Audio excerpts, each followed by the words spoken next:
My name is Laura, I'm 62 years old, and until recently, I thought I had lived through every nightmare life could throw at me. I was wrong. Because nothing, absolutely nothing, prepared me for the moment my 7-year-old son looked me in the eyes and whispered, "Mom, don't go home tonight." I know something about Dad. His lips trembled. His small hands shook, and I felt the floor beneath me disappear. I had survived heartbreak, poverty, betrayal, cancer, and more, but those 8 words? They were the kind that changed destinies. And they were about to change mine. This is my story. People assume that a woman in her 60s has already seen enough of life to avoid danger, but danger comes in many forms. My danger was named Thomas, my husband of 17 years, a man who used to bring me flowers and write love notes, who became colder and stranger with each passing year.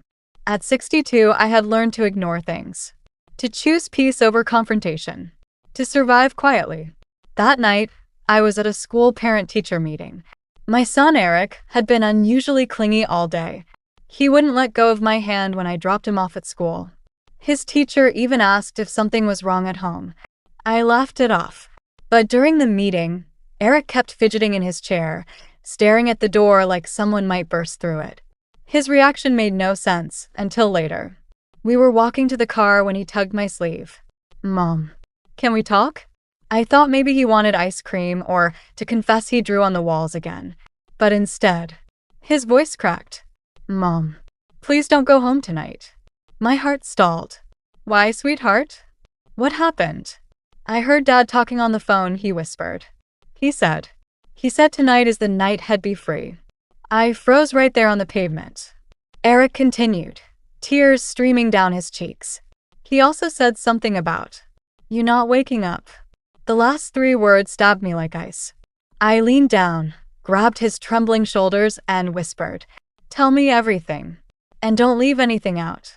Eric described it in terrifying detail. He told me he heard his father pacing in the kitchen early that morning. He wasn't talking loudly, but Eric had gone to get water and overheard the words, "Dot tonight. I'll put it in her drink. She won't even taste it. Then, Dot I'm done pretending. She won't wake up. I'll be free. And we can have everything." Everything? Everything what? Money? Property? Insurance? Something twisted was happening behind walls I once believed were safe, and my little boy had heard it all. I hugged him so tight he tried to squirm away. "Mom, don't cry." But I couldn't stop. Because no child should ever have to warn his mother about something like that. And no mother should ever have to hear it. "What should we do?" he whispered. I wiped my tears. I took a deep breath. And for the first time in months, maybe years, I felt something inside me spark to life. Strength. "We're not going home," I said. "Not yet. And not like this." Eric squeezed my hand. "Are we running away?" I shook my head slowly. "No, sweetheart. We're going to do something even better." His eyes widened. "What, Mom?" I stood up straight. "We're going to make him regret ever thinking he could hurt us. Before I tell you what I did, let me tell you what Thomas didn't know. He didn't know that I wasn't always a quiet housewife who avoided conflict. He didn't know that decades ago I worked as a paralegal in criminal defense. He didn't know that I had training in evidence handling, documentation, and surveillance. He didn't know that I still remembered how to dig for truth, how to build a case, how to trap someone with their own words. He didn't know because I never talked about that part of my life. But that version of me, the sharp, strategic, fearless woman, returned the moment my son's voice trembled with fear. So instead of hiding, I transformed. Thomas wasn't dealing with the meek wife he thought he controlled. No. He was dealing with Laura, the woman who once dismantled criminals in courtrooms without breaking a sweat. And I was about to dismantle him. I couldn't call the police without proof. A suspicion wouldn't get him arrested. An overheard half-sentence wouldn't convince a judge. I needed evidence. So I drove Eric and myself straight to a small 24-hour diner. We sat in the corner booth. He ate pancakes to feel better. I drank coffee and pieced together every puzzle piece. What did Thomas have to gain? I remembered a conversation 2 months earlier. "Laura, sign these papers," had said casually. "What papers?" "Just some insurance updates." No big deal. I never got around to signing them, thank God. But it told me enough. Insurance. Property. Freedom. He had something planned. And he was desperate. I pulled out my purse and began writing a list. 1. Recordings. 2. Photos. 3. Statements. 4. Witness. 5. A trap. A waitress approached. Everything okay, ma'am? I smiled politely. Inside, I was shaking. Yes, thank you. Could I borrow a pen? I'm planning a surprise for someone. A surprise indeed. I drove to a local store that sold small tech gadgets. Within minutes, I bought a tiny audio recorder, a motion-activated camera, a phone with a new number. I wasn't going home yet, but Thomas didn't need to know that. With my new phone, I texted him. Running late. Be home by 10. It was 7:30. His reply came instantly. Everything okay? Strange. He never texted that fast. I replied, yes. Just a long meeting. His response made my spine tingle. Good. I'll have your favorite tea ready. Tea. Of course. That's what had put it in. I showed the message to Eric, and his eyes widened. That's what he was talking about, Mom. The drink. I kissed his forehead. Don't worry. He won't get away with it. By 8 p.m., we were sitting in the parking lot across from our home. Lights on. Curtains open. Thomas pacing inside like a man waiting for something to happen. He kept checking the clock, checking the stove, checking a cup on the table. I hit record on the tiny device. Okay, sweetheart, I whispered. Time to begin. I called the house phone using my new number. Thomas picked up almost instantly. Hello? I disguised my voice slightly. Mr. Thomas Hill? Yes. Who's this? This is the pharmacy. You requested a refill. We're calling to confirm. I didn't. I cut him off. It's ready for pickup. He hesitated.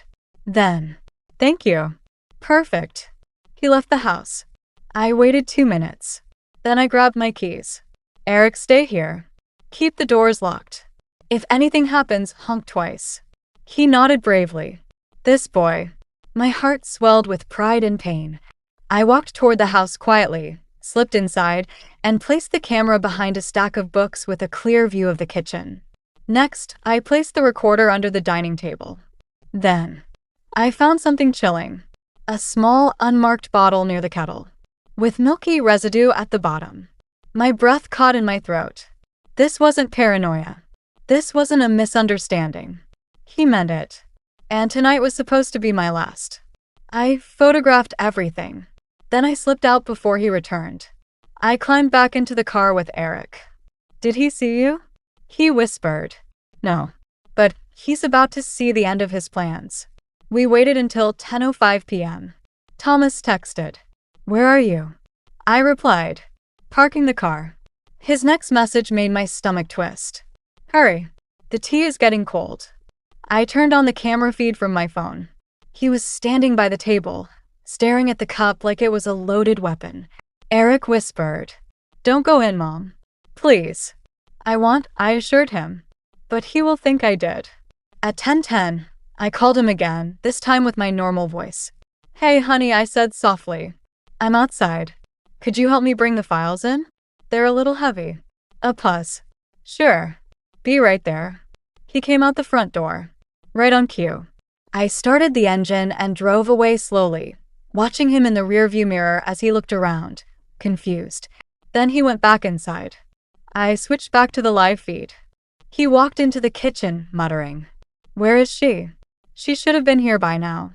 He picked up the cup, swirled it, and said to himself, She'll drink it. She always does. Just drink it, Laura. I zoomed in.